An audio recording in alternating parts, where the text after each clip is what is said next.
सेनाधीश परमेश्वर पवित्र पवित्र पवित्र आहे. त्याचा महिमा पृथ्वीवर सर्वत्र आहे. प्रभू येशू ख्रिस्ताचा नावामध्ये आपला सर्वांचं आजची भक्तीमध्ये स्वागत आहे. आज पेंतेकॉस्ट दिनानंतरचा 8वा रविवार आहे आणि आजचा विषय आहे संकट समयी देवच आपला आधार असतो. संकट समयी देवच आपला आधार असतो. आपण प्रार्थना करूया आणि आजची भक्तीची सुरुवात करूया. सर्वशक्तिमान खुदावन परमेश्वर यहोवा, हम आपके चरणों के पास आते प्रभु जी, आपको धन्यवाद देते यीशु राजा इस समय के लिए जो आपने हमें दिया। पिता परमेश्वर, हम विशेष करके प्रार्थना करते हैं आज की आराधना के दौरान आप हमारे साथ रहिए, अपनी अगुवाई अपना अनुग्रह प्रभु आप हमारे जीवन में दीजिए। धन्यवाद देते हैं, आपके नाम की स्तुति महिमा करते हैं। छोटी सी विनती यीशु नासरी के नाम से मांगते हैं, सुनिए बड़ी दया से ग्रहण कीजिए, आमीन। आइए इस समय हम परमेश्वर की महिमा के लिए हम लोग कुछ गीतों को इस समय गाएंगे और उसकी स्तुति करेंगे। मराठी गीत हम लोग गाएंगे, देवर आया आम्ही दीन दया सागरीचे मीन। इस गीत को हम लोग गाकर प्रभु की स्तुति करेंगे। देवर आया आम्ही दीन दया सागरीचे मीन, देवर आया आम्ही दीन दया सागरीचे मीन। तूच सांगले कराना कशी करावी प्रार्थना, तूच सांगले कराना कशी करावी प्रार्थना, तूच सांगले कराना कशी करावी प्रार्थना। देवराया आम्ही दीन दया सागरीचे मीन, तुझा आशीर्वाद व्हावा जीवत्या माझी रंगावा, तुझा आशीर्वाद व्हावा जीवत्या माझी रंगावा, तुझा आशीर्वाद व्हावा जीवत्या माझी रंगावा। देवराया आम्ही दीन दया सागरीचे मीन, प्रार्थनेचे अन्न खावे सिद्ध व्हावे तुझ्या सेवे, प्रार्थनेचे अन्न खावे सिद्ध व्हावे तुझ्या सेवे, प्रार्थनेचे अन्न खावे सिद्ध व्हावे तुझ्या सेवे। देवराया आम्ही दीन दया सागरीचे मीन, दास म्हणजे रात्रंदिन तुझे घडावे चिंतन, दास म्हणजे रात्रंदिन तुझे घडावे चिंतन, दास म्हणजे रात्रंदिन तुझे घडावे चिंतन। देवराया आम्ही दीन दया सागरीचे मीन। हालेलुया, प्रभु की स्तुति हो। आइए एक और गीत हम गाते हैं और प्रभु को धन्यवाद देते हैं। अपने मनों को जब हम परमेश्वर के वचन के लिए हम तैयार करते हैं, तो आइए हम इस गीत को गाएंगे। पवित्र आत्मा मुझे ले जाओ यीशु के चरणों में, पवित्र आत्मा। इस गीत को हम गाएंगे और प्रभु की स्तुति हम लोग करेंगे। पवित्र आत्मा, पवित्र आत्मा,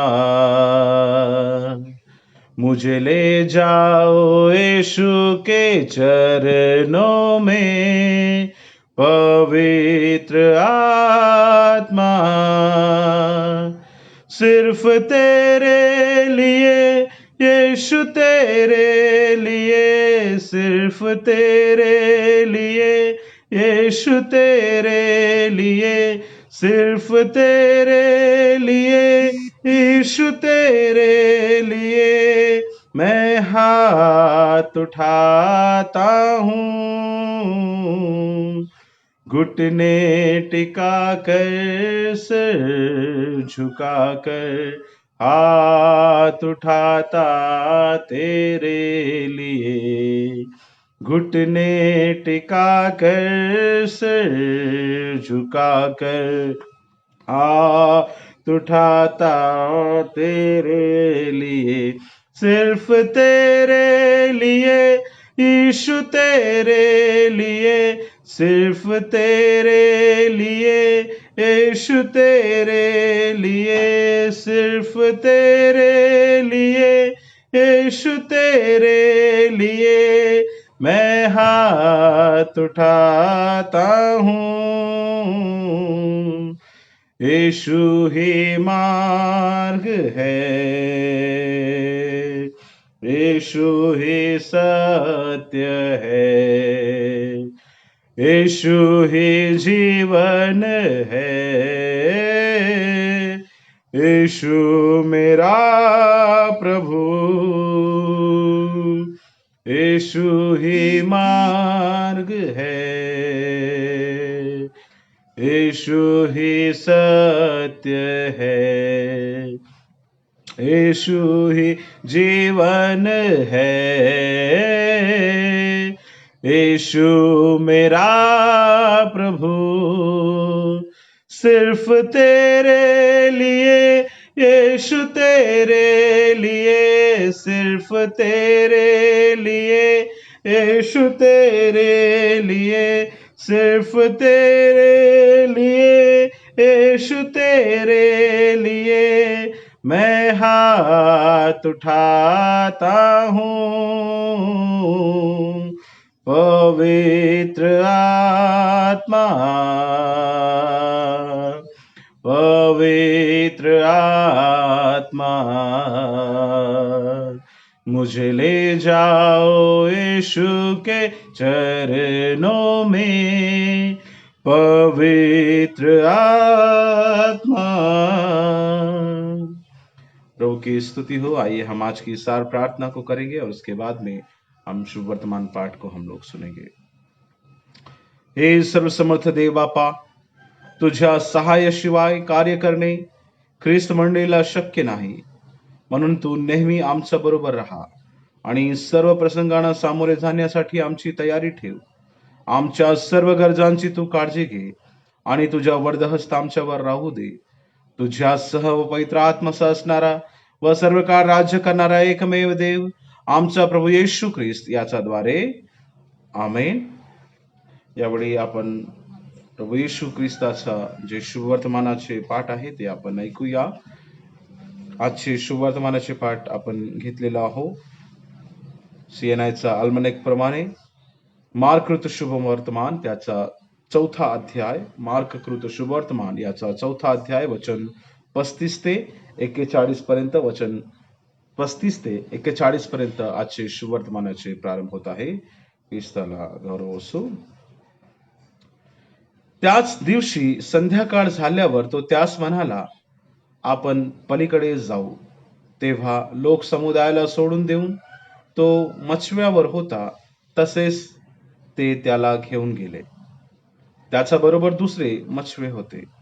नंतर मोठे वादळ झाले व लाटा मत्स्यावर अशा उसळल्या की तो भरू लागला। तो वरामावावर उश्वास घेऊन निजला होता। तेव्हा ते त्याला उठवून म्हणाले, गुरुजी, आपण बुडतो, याची आपणाला चिंता नाही काय? तेव्हा त्याने उठून वाऱ्याला दबाविले व समुद्राला म्हटले, उगा राहा, शांत हो. मग वारा पडला व अगदी निवांत झाले. त्यावर त्याने त्यास म्हटले, तुम्ही का घाबरला? अद्यापि तुम्हाला विश्वास नाही काय? तेव्हा ते फार भ्याले व एकमेकास म्हणू लागले, हा आहे तरी कोण? वारा व समुद्र हे देखील याचे ऐकतात. हे ख्रिस्ताचे सुवर्तमान आहे. ख्रिस्ताची स्तुती असो. यावेळी आपण प्रार्थना करूया आणि त्याच्यानंतर आजचे जे वचन आहे त्याच्यामध्ये आपण जाऊया. सर्वशक्तिमान खुदावन परमेश्वर यहोवा, हम आपकी स्तुति करते हैं, आपको धन्यवाद देते हैं ईश्वर राजा, फिर एक बार आज के दिन के लिए जो पाक कलाम को प्रभु पढ़ा है हमने आज मरकुस रचित सुसमाचार से प्रभु, उसमें ध्यान करते समय प्रभु आप हमारी अगुवाई कीजिए, अपने पवित्र आत्मा की प्रेरणा आप हमें दीजिए। उन देशों खुदावन, जितने लोग इस समय मुझे ऑनलाइन सुन रहे हैं प्रभु जी, वो सभी इन वचनों के द्वारा आशीष पा सके। यीशु नासरी के नाम से मांगते, सुनिए बड़ी दया से ग्रहण कीजिए, आमीन। हालेलुया। प्रियो, परमेश्वर का धन्यवाद हो। खास करके आज का जो दिन है वो 8वां संडे है पेंतेकोस्त के बाद का, और आज का जो विषय कहता है, God upholds us in the time of trouble. God upholds us in the time of trouble. संकट समयी देवच आपला आधार असतो। संकट समयी देवच आपला आधार असतो। संकट के समय में केवल परमेश्वर ही हमारा आधार होता है, या फिर God upholds us in the time of trouble. इसका मतलब है कि परमेश्वर संकट के समय हमें बचाता है, या हमारा आधार या हमारा वो सहारा बनकर हमें संभालता है। प्रियो, आज का जो हमने विषय सुना है और जो शास्त्र पाठ हमने पढ़े हैं, आज के 3 शास्त्र पाठ लिए गए हैं। दूसरा राजा उसका 18 अध्याय 28 से लेकर 19:7 तक, और प्रेरितों का काम उसका 4था अध्याय 23 से 31 तक, भजन संहिता 42 और उस रीति से मार्कुस रचित सुसमाचार उसका 4था अध्याय 35 से लेकर 41 वचन तक हमारा आज का मुख्य जो अंश है, जिसके ऊपर हम ध्यान करने वाले हैं, वो हमें मिलता है करके हम देखते हैं। प्रियो, मार्कुस उसका 4था अध्याय 35 से लेकर 41 वचन में हम देखते हैं कि किस प्रकार से ये बहुत कॉमन जो है उदाहरण है, जो हम हमेशा परमेश्वर के वचन से हम सुनते हैं। ये जो घटना घटी है कि किस प्रकार से प्रभु यीशु मसीह ने आंधी को शांत किया। जब प्रभु यीशु मसीह और उसके चेले नाव से जब वो जा रहे थे मेरे प्रियो, उस समय में हम देखते हैं कि वहां पर जब वो पानी के बीचों बीच थे, तो उस समय में एक बड़ी आंधी आई और लहरें नाव पर लगी, और नाव जो है पानी से भरी जाती थी, और उनको ऐसा लगने लगा चेलों को कि वो अब डूबने वाले हैं। और प्रभु यीशु मसीह वहां पर जो है नाव पर एक तरफ जाकर वो जो है सो रहे थे करके, गद्दी पर करके हम देखते हैं। और फिर चेले जाते हैं और चिल्लाकर कहते कि हे गुरु, क्या तुझे चिंता नहीं कि हम नष्ट हुए जाते हैं? और फिर यीशु मसीह वहां पर आकर उस आंधी को डांटते हैं, और उसके बाद में वो आंधी थम जाती है, और कहते हैं कि क्यों तुम क्यों डरते हो, क्योंकि तुम्हें क्या विश्वास नहीं है करके प्रभु यीशु मसीह उनसे कहते हैं। और फिर वो लोग अचंभित होते हैं, डर जाते हैं कि ये कौन है कि जिसकी आज्ञा आंधी और पानी भी जो है सुनती है करके। ये पूरा जो घटना है हम यहाँ पर देखते हैं। प्रियो, हमारे जीवन के समय में या फिर जीवन के सफर में कई बार हम लोग जब इस समुद्र पर जब हम सफर कर रहे हैं, जीवन रूपी जो समुद्र है, और इस समुद्र के ऊपर में जब हम अपने जीवन को हम लेकर चलते हैं, तो वहां पर कई बार हमारे जीवन के सफर में या फिर इस समुद्र में तूफान आना जायज है, या फिर कई बार तूफान आता है। लेकिन इस तूफान के समय में हम क्या समुद्र से डर रहे हैं, या हमारा विश्वास उस मसीह के ऊपर में है जो हमारे नाव पर सवार है? क्या हम नाव पर सवार हुए उस यीशु मसीह पर विश्वास करते हैं जो हमारे जीवन की नाव पर सवार है, या फिर हम उस आंधी तूफान को जो इस संसार में है उससे हम डरते हैं? कई बार बाहरी समस्याएं, बाहरी तकलीफें, बाहरी संकट हमको बहुत विचलित कर देती है, बहुत जो है हमको परेशानी में हमको डाल देती है। मेरे प्रियो, whom do we trust? किसके ऊपर हम विश्वास करते हैं? समुद्र को बनाने वाले उस खुदा के ऊपर में, या उस समुद्र की ताकतों से हम डरते हैं? मेरे प्रियो, लोगों ने जब टाइटैनिक को बनाया तो टाइटैनिक के ऊपर भी लोगों को बहुत विश्वास था कि इसको कोई नहीं डुबा सकता। जो टाइटैनिक को चलाने वाला जो जहाज का जो सेलर है उसको भी घमंड था, लेकिन उसको एक जो है आइसबर्ग ने जो है उसको डुबा दिया करके हम लोग देखते हैं मेरे प्रियो। उससे टकराया और वो डूब गया। जब हम अपने ताकत पर, अपने जो है काबिलियत पर भरोसा रखते हैं तो हम डूब जाते हैं मेरे प्रियो। लेकिन हमारा विश्वास परमेश्वर पर होना बेहद जरूरी है। यहां पर जो प्रभु यीशु मसीह के चेले हैं, वो लोग पहले तो जो है हम देखते हैं जैसे ही आंधी तूफान वहां पर आने लग गया तो वो लोग घबराने लगे और वो यीशु मसीह के ऊपर में जो है प्रश्न करने लगे मेरे प्रियो। यहां पर उनका विश्वास हम देखते हैं कि उनका विश्वास डगमगाने लगा जब जीवन के सफर में, जब जीवन के उस नाव में जब बैठकर वो जा रहे थे और अचानक आंधी आई जीवन के सफर में, तो उस आंधी से वो डर गए, उनका विश्वास डगमगाने लगा। प्रियो, जब हम विश्वास के जीवन में जीते हैं तो 3 बातें हमको याद रखना है। मसीह जो विश्वास का जीवन है वो आसान जीवन नहीं है। ये गुलाब का बिस्तर नहीं है। यहां पर बहुत सारे कांटे हैं और सदैव कांटे हमको आएंगे। पहली बात हमको याद रखना है विश्वासी जीवन में, जब हम अपने आप को मसीही कहते हैं या मसीहियत में हम चलते हैं, तो हमको पहली बात हमें याद रखना है। 3 बातें मैं आपके सामने रखता हूं कि there will be an exposure to risk. हमारे जीवन में खतरे आएंगे, संकट आएंगे। प्रभु यीशु मसीह ने कभी भी ये नहीं कहा कि हमारे जीवन में समस्याएं आएंगी नहीं आएंगी करके प्रभु यीशु मसीह ने नहीं कहा। उन्होंने ये कहा कि हमारे जीवन में संकट जरूर आएंगे। There is exposure of risk, definitely there is exposure to risk. यहां पर खतरों का सामना हमें करना ही पड़ेगा। मसीही जीवन है तो खतरे हैं। जब तक जीवन है तब तक हमारे जीवन में संघर्ष है। जब तक जीवन है हमारे जीवन में समस्याएं हैं। जब तक हमें समुद्र के ऊपर में सफर कर रहे हैं, इस संसार में हम सफर कर रहे हैं, हमारी नाव को तूफान आएगा और टकराएगी। आंधियां जो आएगी वो हमारे नाव से टकराएगी। खतरा तो स्वाभाविक है। प्रभु यीशु मसीह ने भी कहा कि अगर मेरे पीछे अगर तुम्हें चलना है तो तुम्हें अपने क्रूस को उठाकर चलना है। ये जो संसार के जो लोग हैं जिन्होंने मुझसे नफरत किया वो तुमसे भी प्रेम नहीं करेंगे। उन्होंने मुझे सताया तो तुम्हें भी जरूर सताएंगे।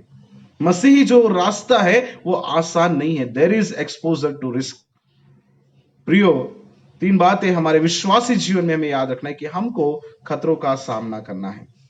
दूसरी बहुत महत्वपूर्ण बात जो हमें याद रखना है कि ऐसे खतरों में भी the assuring presence of the lord is with अस।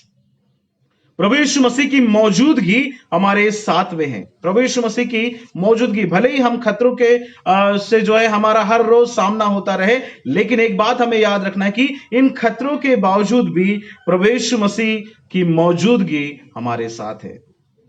प्रियो, अभी 2-3 दिन पहले हमारी काउंसिल हुई और यही वचन जो है बिशप साहब ने वहां पर बताया है। अगर मत्ती उसका 28वां अध्याय 18 से लेकर 20 वचन तक हम देखते हैं, 18, 19, 20 वचन जो है उन्होंने कहा है कि हर संडे इसको जो है कलीसिया के लोगों से कहो कि इसको मेमोराइज करे करके या इसको याद करे करके, क्योंकि दिस इज ये वो वचन है जिससे हम इवेंजलिज्म हम करते हैं या फिर सुसमाचार हम लोगों को फैलाते हैं। कलीसिया का उद्देश्य क्या है ये वो बताने के लिए उन्होंने बताया है मेरे प्रियो। यहां पर हम देखते हैं मत्ती उसका 28वां अध्याय 18 से 20 वचन कहता है, यीशु ने उनके पास आकर कहा, स्वर्ग और पृथ्वी का सारा अधिकार मुझे दिया गया है, इसलिए तुम जाओ, सब जातियों के लोगों को चेला बनाओ और उन्हें पिता और पुत्र और पवित्र आत्मा के नाम से बपतिस्मा दो और उन्हें सब बातें जो मैंने तुम्हें आज्ञा दी है मानना सिखाओ। और देखो, मैं जगत के अंत तक सदा तुम्हारे साथ रहूंगा। मैं जगत के अंत तक सदा तुम्हारे संग रहूंगा।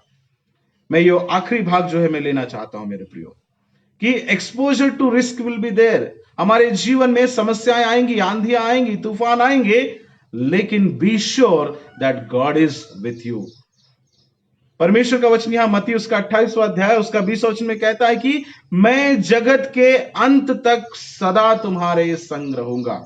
समस्याएं आएंगी लेकिन परमेश्वर हमारे साथ रहने का वादा करता है। परमेश्वर की मौजूदगी हमारे साथ है। यहां पर लहरें आ रही हैं, आंधियां हैं, तूफान हैं, लेकिन प्रभु यीशु मसीह उस नाव पर अभी भी सवार है मेरे प्रियो। प्रभु यीशु मसीह अभी भी उस नाव पर सवार है। फिर भी चेले डर रहे हैं, फिर भी चेले घबरा रहे हैं।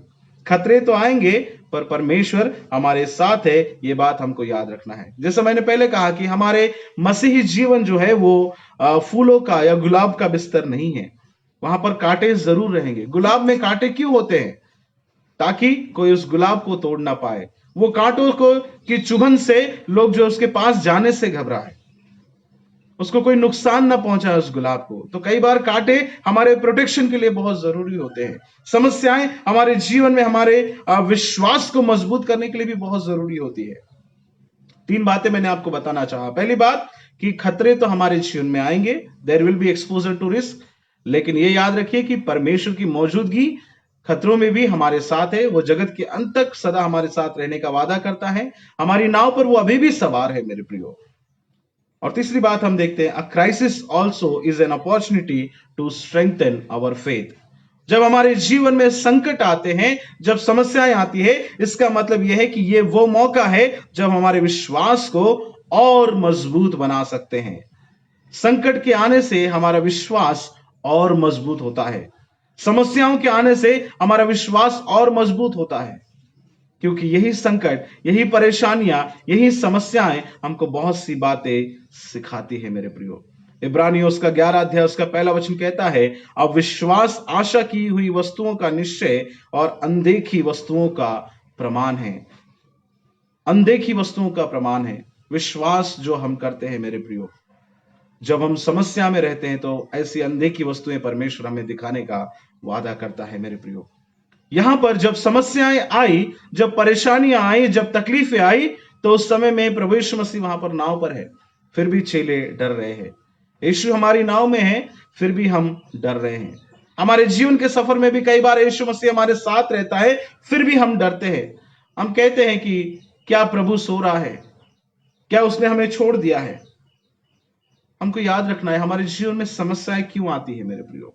Why do the troubles come into our life? What is the reason? क्या कारण है कि जो ट्रबल्स हमारे जीवन में आते हैं? पहला कारण हो सकता है ड्यू टू आवर पर्सनल सिन। हमारा व्यक्तिगत पाप के कारण भी कई बार हमारे जीवन में समस्याएं आ सकती है मेरे प्रियो। व्यक्तिगत गुनाह के द्वारा समस्याएं, संकट हमारे जीवन में आ सकते हैं। दूसरा कारण हो सकता है कि दूसरों के गुनाह के द्वारा, दूसरों के सिन के द्वारा, कलेक्टिव सिन जिसको हम कहते हैं, कि सारा संसार के पाप के द्वारा भी कई बार समस्याएं हमारे ऊपर में आ सकती है।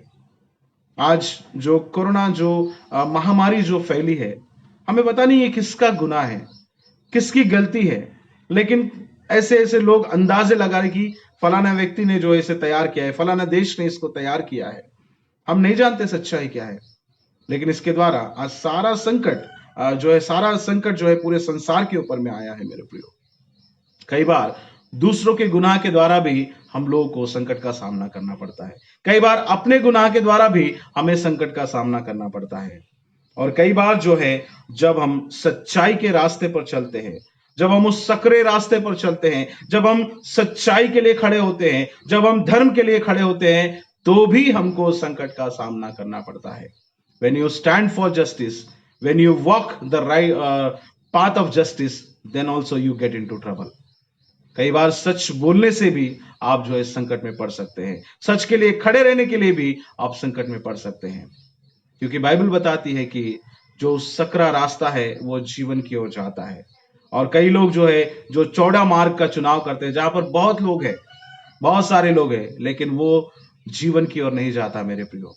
सकरे रास्ते में बहुत कम लोग होते हैं, बहुत थोड़े लोग होते हैं। आपके साथ में बहुत लोग ना जुड़े, सच्चाई के लिए खड़े ना रहे, भीड़ आपके साथ में ना हो सकता है आप 2 या 4 या 5 ही लोग हो, छोटा झुंड हो। प्रभु यीशु मसीह का वचन कहता है कि छोटे झुंड तुम मत डर।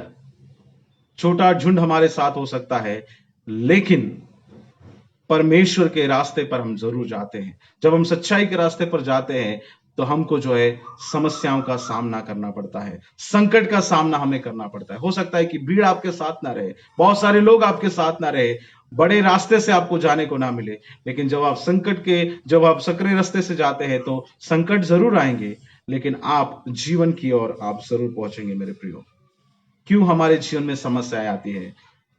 अपने खुद के गुनाह के द्वारा, दूसरे के गुनाह के द्वारा, कई बार सच्चाई के मार्ग पर चलने के द्वारा, और कई बार नेचुरल सर्कमस्टांसेस, जैसे इस घटना में हम देखते हैं कि जो वातावरण में अचानक जो है बदलाव हुआ।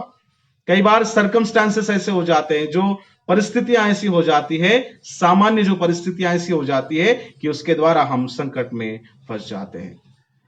प्रियो, आज की इस घटना में हम देखते हैं मरकुस उसका 4 अध्याय 35वें वचन से लेकर 41वें वचन में हम देखते हैं कि देयर वॉज अ ट्रबल, वहां पर एक समस्या है। और समस्या को देखकर क्या हुआ? जो चेले हैं वो लोग क्या हो गए? डर गए। They got afraid, they were panicking, panic होने लगे वो लोग। तब बड़ी आंधी आई, 37वें वचन में लिखा है, तब बड़ी आंधी आई और लहरें नाव पर यहां तक लगी कि वह पानी से भरी जाती है। तब वह आप पिछले भाग में गद्दी पर सो रहा था। तब उन्होंने उसे जगा कर कहा, हे गुरु, क्या तुझे चिंता नहीं? हम नष्ट हुए जाते हैं, हम नष्ट हुए जाते हैं करके वो लोग पैनिक होने लगे। मुझे बड़ा अचंभा लगता है जो वो लोग क्यों पैनिक हुए, क्या कारण है उनको पैनिक होने के लिए? ये जो थे नाव पर सवार, वो लोग कौन थे? उसमें से बहुत सारे लोग चेले जो थे, प्रभु यीशु मसीह के चेले, वो लोग बहुत सारे लोग मछुआरे थे मेरे प्रियो। और ये मछुआरे जो है, अगर मछुआरे की बात करें तो मछुआरे को समुद्र से क्यों डर लगेगा? क्योंकि वो तो सदैव मछली पकड़ने के लिए वहां पर जाते हैं। उन लोगों ने जीवन में कितने तूफान नहीं देखे होंगे, वहां पर पानी में कितनी बार वो नहीं गए होंगे, कितनी बार आंधी तूफानों से धरी रह गई। उनकी सारी हिम्मत, जो हमेशा जो सीखते रहे, जो हमेशा वो करते रहे, आज उनकी काबिलियत धरी की धरी रह गई। और आज वो डर गए जब उन्होंने बड़े तूफान को देखा, बड़ी आंधी को देखा। आज तक छोटी छोटी आंधी आई तो हो सकता है वो नहीं डरे, वो हमेशा आंधियों से बचकर मछलियों को लेकर वो किनारे तक पहुंचे। लेकिन आज यीशु मसीह उनके नाव में होने के बावजूद भी जब बड़ी आंधी आई तो वो डरने लगे, पैनिक होने लगे। और यीशु मसीह सो रहा था वहां पे लिखा है कि यीशु मसीह सो रहा था। 38वें वचन में हम देखते हैं, जीसस वॉज अस्लीप। सोने का मतलब क्या है? क्या हमारा परमेश्वर सोने वाला परमेश्वर है? क्या हमारा परमेश्वर ऊंघने वाला परमेश्वर? बाइबल बताती है कि हमारा परमेश्वर जो इज़राइल का रखवाला है, वो ना ऊंघता है ना सोता है। फिर क्या बात है? फिर क्या बात है कि प्रभु यीशु मसीह यहां सो रहे हैं? इसको हम पॉजिटिव तरीके से ले सकते हैं। सोने का मतलब यह है, it shows the sign of great faith. प्रभु यीशु मसीह का जो विश्वास है वो हमें दर्शाता है कि आंधी भले आ जाओ, तूफान भले आ जाओ, प्रभु यीशु मसीह को यह विश्वास है कि गॉड इज इन कंट्रोल। परमेश्वर के नियंत्रण में सब कुछ है। चाहे कितनी भी बड़ी आंधी आए, कितना भी बड़ा तूफान आए, he is relaxed, he is relaxed. प्रभु यीशु मसीह से हम ये बात सीख सकते हैं, he is relaxed and he is sleeping. हमारे जीवन में भी आंधी आए, तूफान आए, we should be relaxed. Relax होना बहुत जरूरी है।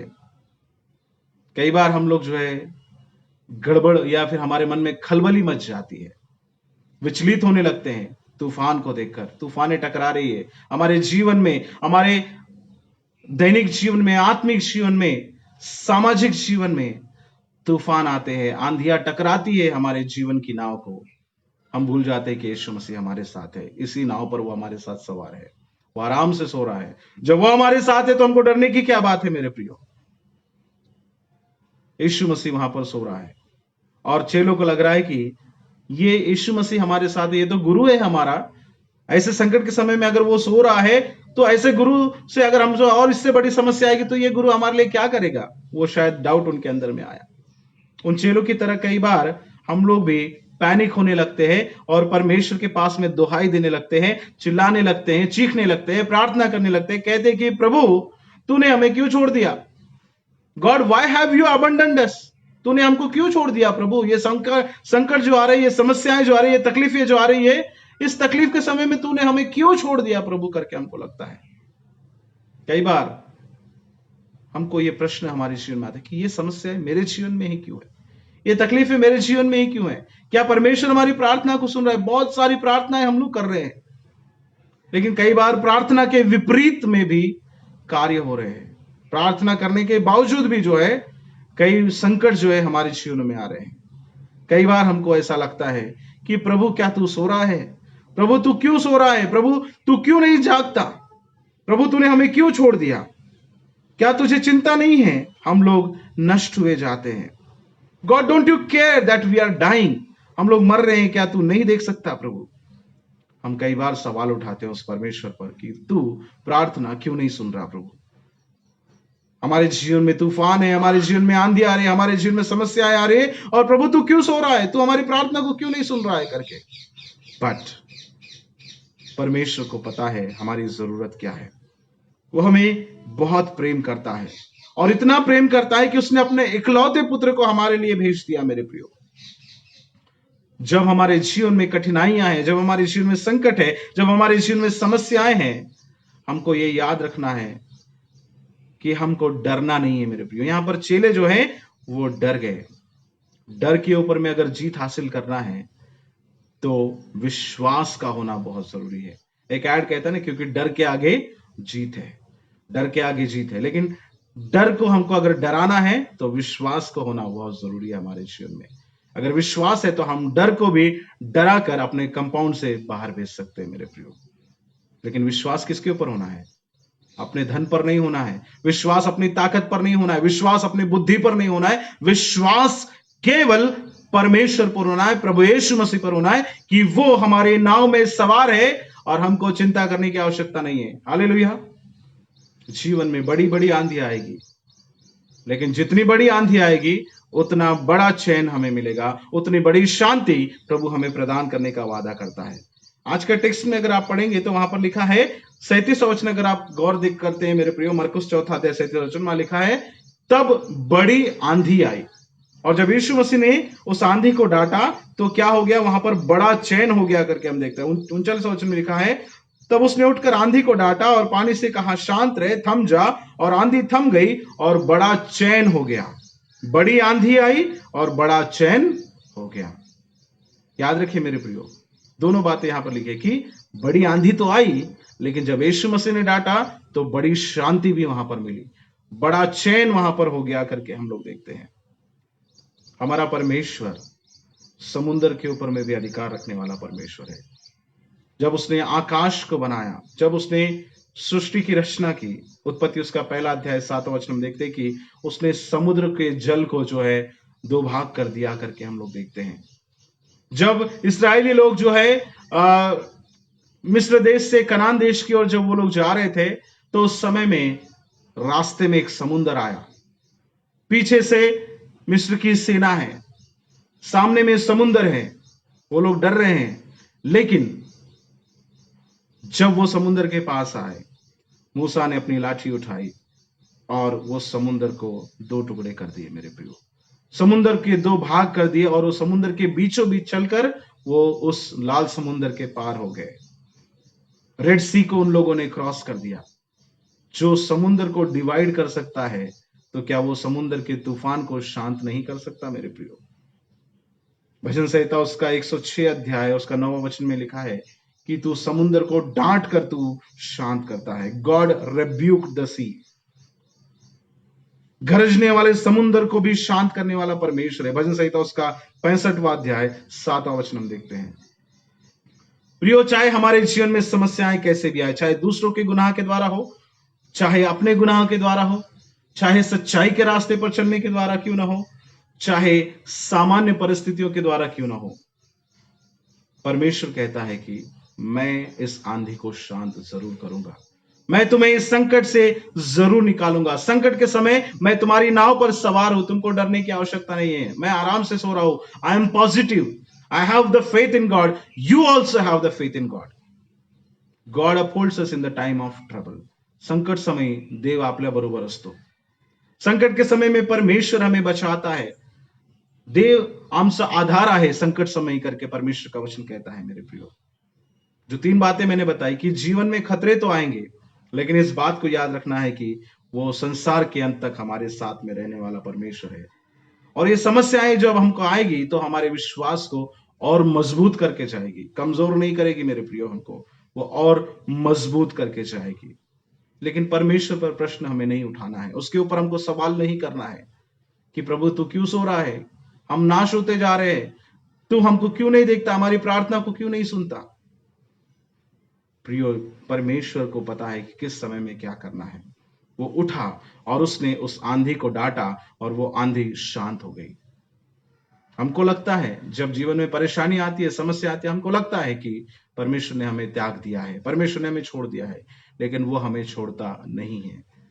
और वो जब खड़ा होगा तो बड़ी से बड़ी आंधी भी हमारे जीवन से हट जाएगी और बड़ी शांति हमारे जीवन में आएगी। वहां पर जब बड़ी आंधी हट गई तो बड़ा चैन वहां पर आया करके हम लोग देखते हैं। Keep faith in time of trouble, God is with you. आंधी के समय में भी, जब संकट भी हमारे जीवन में आता है, तो परमेश्वर पर विश्वास रखिए। परमेश्वर आपके जीवन की हर एक संकट को, हमारी समस्याओं को वो दूर करेगा। मुझे पता नहीं जितने लोग आज मुझे यहाँ पर ऑनलाइन सुन रहे हैं, आपके जीवन में क्या क्या संकट होंगे, क्या क्या तकलीफें होंगी, how many troubles you may have. कई ऐसे ट्रबल होंगे जो आप दूसरों से शेयर नहीं कर सकते, कई ऐसे ट्रबल होंगे जो आपके शारीरिक होंगे, कई ऐसे ट्रबल होंगे जो आपके पारिवारिक होंगे, कई ऐसे संकट होंगे जो पारिवारिक जीवन में चल रहे हैं, सामाजिक जीवन में चल रहे हैं, व्यक्तिगत जीवन में चल रहे हैं। लेकिन हर एक उन संकट के प्रति परमेश्वर कहता है कि मैं तुम्हारे उस आंधी को शांत करूंगा। मैं अगर डांटूंगा तो तुम्हारे जीवन के हर एक संकट जो है दूर हो जाएंगे। केवल विश्वास करना है हमें उसके ऊपर, केवल उससे प्रार्थना करना है। हमारे जीवन के हर एक तूफान को शांत करने वाला परमेश्वर केवल यीशु मसीह है। उस पर हमें विश्वास रखना है। जितनी बड़ी आंधी आएगी उतना बड़ा चैन परमेश्वर हमें देने का वादा करता है। God upholds us in the time of trouble. परमेश्वर संकट समय आमचा आधार असतो, तो आमचा आधार आहे और उसको हमको छोड़ना नहीं है। प्रभु करे वचन हमारे जीवन में आशीष का कारण बने। आमीन। प्रभु की स्तुति हो मेरे प्रियो। आज का जो वचन हमने सुना है उसके लिए आइए इस समय हम लोग मध्यस्थी की प्रार्थना में जाएंगे और विशेष प्रार्थना हम लोग करेंगे हमारे डायसिस के लिए, हमारे बिशप साहब के लिए हम प्रार्थना करेंगे। हम प्रार्थना करेंगे खास करके जो नई एग्जीक्यूटिव कमेटी आई है उसके लिए हम प्रार्थना करेंगे, और नए जो लोग चुने गए हैं उन सब के लिए हम लोग प्रार्थना करेंगे कि प्रभु उनकी सहायता करे, उन्हें बुद्धि दे, अच्छा ज्ञान दे, ताकि वो परमेश्वर की राज्य के लिए वो कार्य करे, डायसिस की भलाई के लिए वो कार्य करे। ऐसे हम प्रभु से हम प्रार्थना करेंगे। विशेष प्रार्थना करेंगे कोरोना महामारी के लिए, हमारे देश में तीसरी लहर जो आने वाली है जिसका डर है हमें, उसके लिए विशेष हम प्रार्थना करेंगे। कोरोना वैक्सीन के लिए हम प्रार्थना करेंगे कि लोगों तक जो है वो पहुंच सके। इन सारी बातों को हम प्रार्थना करेंगे। हमारे कलीसिया के लोगों के लिए प्रार्थना करेंगे जिनके जीवन में बहुत सारे संकट है, समस्याएं हैं, उन सब के लिए हम विशेष प्रार्थना करेंगे। आइए हम प्रार्थना करें। सर्वशक्तिमान खुदावन परमेश्वर यहोवा, हम आपके चरणों के पास आते हैं प्रभु जी। आपको धन्यवाद देते हैं ईश्वर राजा इस समय के लिए जो आपने हमें दिया। पिता परमेश्वर, हमारे जीवन के समुन्दर में प्रभु जी जब हम नाव पर सवार होकर चलते हैं, कई बार प्रभु जी आंधियां आती हैं, तूफान आते हैं प्रभु, हमारी नाव से टकराते हैं, और टकराने के बाद में प्रभु कई बार हम पैनिक होने लगते हैं, कई बार हम प्रभु जी डरने लगते हैं। पिता परमेश्वर, हम ये भूल जाते हैं कि यीशु मसीह हमारी नाव में है, यीशु मसीह हमारी नाव में है। ये बात हम लोग भूल जाते हैं मेरे प्रियो। प्रभु आप हमारी सहायता कीजिए कि इस बात को हम याद रखें, उस पर विश्वास करें और सारे संकटों को यीशु के हाथ में सौंपे। पिता परमेश्वर, समय हम विशेष प्रार्थना करते हैं जितने लोग इस ऑनलाइन सर्विस को सुन रहे हैं, हर किसी को आप आशीष कीजिए। उनके जीवन में जो भी संकट है, जो भी विपत्तियां है, जो भी समस्या है, उसे निकाल कर प्रभु जी आप दूर कीजिए। पिता परमेश्वर, हम प्रार्थना करते हैं खास करके प्रभु जी इस समय में हम विशेष प्रार्थना प्रभु जी हम करते हैं हमारे डायसिस के लिए प्रभु जी, प्रार्थना करते हैं हमारे बिशप साहब के लिए प्रभु जी। पिता परमेश्वर, जब वो नागपुर डायसिस की अगुवाई करते हैं, अपनी बुद्धि, अपना ज्ञान प्रभु आप उन्हें दीजिए। प्रार्थना करते हैं नई एग्जीक्यूटिव कमेटी के लिए प्रभु जी, तमाम पास्टर्स के लिए प्रभु जी, सारे सुवार्थी के लिए प्रभु जी, उनके परिवारों के लिए हम प्रार्थना करते हैं। हमारे विश्वासियों के लिए प्रार्थना करते हैं जो CNI चर्च में है प्रभु, हर किसी को प्रभु आप आशीष कीजिए। पिता परमेश्वर, जो लोग संकटों से गुजरे उनके साथ रहिए, जो बीमार है उनको छू लीजिए प्रभु, जो मरनासन्न है प्रभु, ऐसे लोगों को हम आपके हाथों में सौंपते हैं। पिता परमेश्वर, हम इस समय विशेष प्रार्थना करते हैं प्रभु, आने वाला नया सप्ताह प्रभु हम सब के लिए आशीष का कारण बन सके।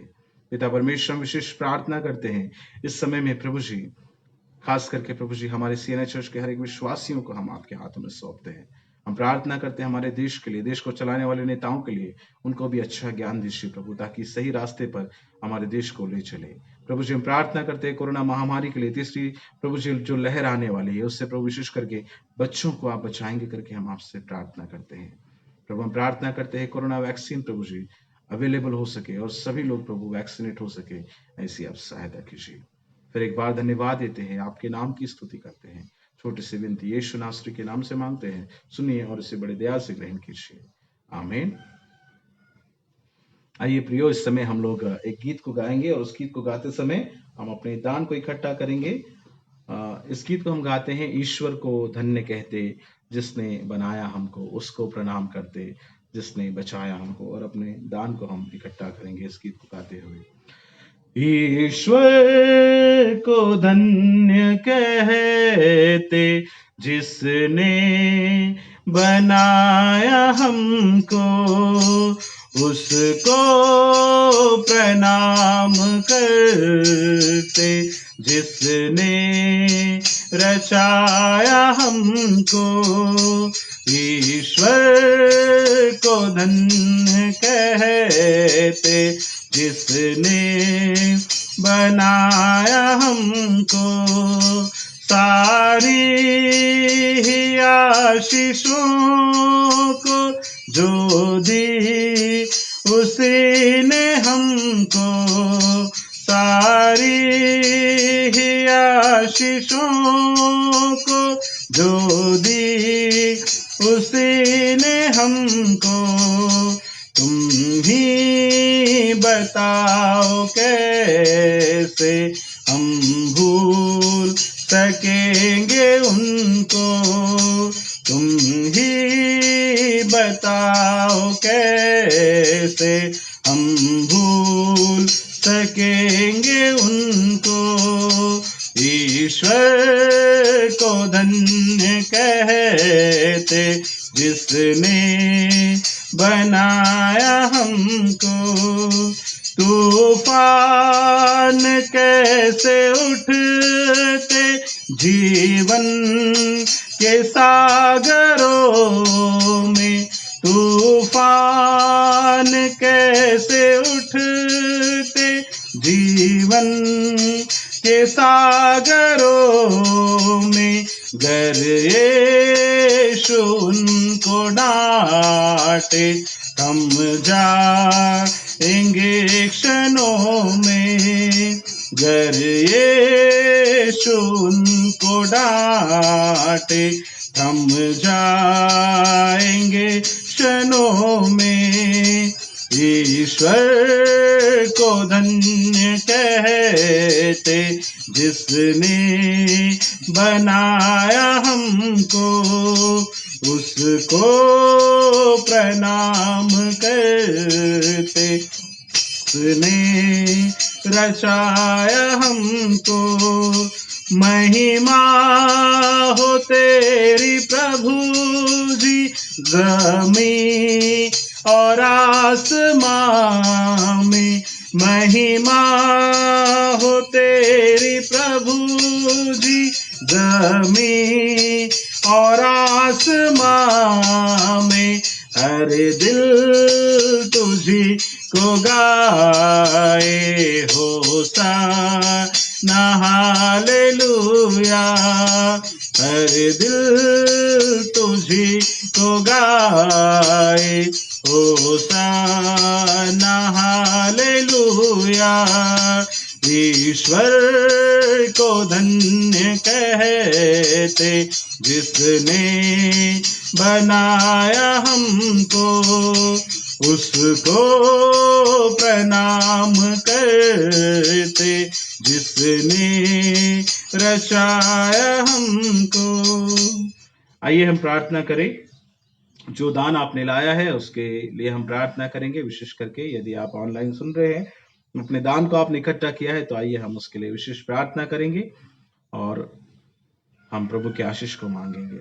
सर्वशक्तिमान खुदावन प्रभु श्री, हम विशेष प्रार्थना करते हैं कि इस दान को जो आपके सम्मुख लाया गया है सिर्फ स्वीकार कीजिए। पिता परमेश्वर, जिन लोगों ने दान को दिया है प्रभु, उन्हें आप आशीष कीजिए। 30 गुना, 60 गुना और 100 गुना प्रभु जी वो फल ला सके, ऐसी आप सहायता कीजिए। पिता परमेश्वर, उनके परिवारों को, जितने लोग सुन रहे प्रभु, उन्हें हम आशीष करते हैं। इस ऑनलाइन सर्विस में जितने लोग प्रभु अटेंड कर रहे हैं, उन सबके साथ में आप रहे, उनके परिवारों को, बच्चों को, उनके घर के हर एक सदस्य को प्रभु आप आशीष कीजिए। अपनी कृपा, अपना अनुग्रह उनके ऊपर बनाए रखिए। उनसे जो खुदावन आपके दान के द्वारा आपके भवन में सदैव भोजन वस्तु बन रह सके, ऐसी आप सहायता कीजिए। धन्यवाद देते हैं, आपके नाम की स्तुति करते हैं। छोटी सी विनती यीशु नासरी के नाम से मांगते हैं, सुनिए और उसे बड़ी दया से ग्रहण कीजिए, आमीन. यावेळी आपण आपल्या प्रभू येशू ख्रिस्ताने शिकवलेली प्रार्थना आपण सर्वजन एकत्रितपणे म्हणूया. आइए हम प्रार्थना करें और प्रभु की प्रार्थना के द्वारा हम आज की इस आराधना को हम समाप्त करेंगे. आपण प्रभू येशू ख्रिस्ताने शिकवलेली प्रार्थना आपण म्हणूया. हे आमच्या स्वर्गातील बाप्पा, तुझे नाव पवित्र मानले जाव, तुझे राज्य येवो, जसे स्वर्गात तसे पृथ्वीवरही तुझे इच्छेप्रमाणे हो. आमची रोजची भाकर आज आम्हास दे, आणि जशी आम्ही आमच्या क्षमा करतो तसेच तू आमच्या क्षमा कर, आणि आम्हाला परीक्षेत नकोस तर मला वाईटापासून सोडव, कारण की राज्य, सामर्थ्य आणि गौरव हे सर्व काळ तुझेच आहे, आमेन. मानवमतीला तर कशी देवाची शांती तुमच्या अंतकरणी व मनी वसो, आणि देवपिताचं व त्याचा पुत्र येशू ख्रिस्त याचा ज्ञानात व प्रेमात तुम्हाला सदैव राखो. सर्व समर्थ देव पिता पुत्र पवित्र आत्मा तुम्हाला आशीर्वाद देव, आता आणि सदा सर्वदा, आमेन. शांतीने जा, प्रभूवर प्रेम करा आणि त्याची सेवा करा, ख्रिस्ताच्या नावाने, आमेन. सुवंद देवा परात्मा, स्तवा हो त्याला खालीवर, तो बाप पुत्र आत्मा जान, त्रैक्याला द्या अनंत मान, आमेन. प्रभु तुमच्यासह असो आणि आपल्या सर्वांसह असो, आमीन. आप सभी को जय मसीह की, प्रेज द लॉर्ड. आप मेरी ऑनलाइन सर्विस को यहाँ पर भी देख सकते हैं या फिर मेरे यूट्यूब चैनल पर आप देख सकते हैं. आप मेरे स्टेटस में इसके लिंक को आप पा सकते हैं. कृपा करके दूसरों से भी आप शेयर कीजिए ताकि वो लोग भी जो है आशीष हो सके. आने वाला जो सप्ताह है आप सबके लिए आशीष का कारण बने, आमीन.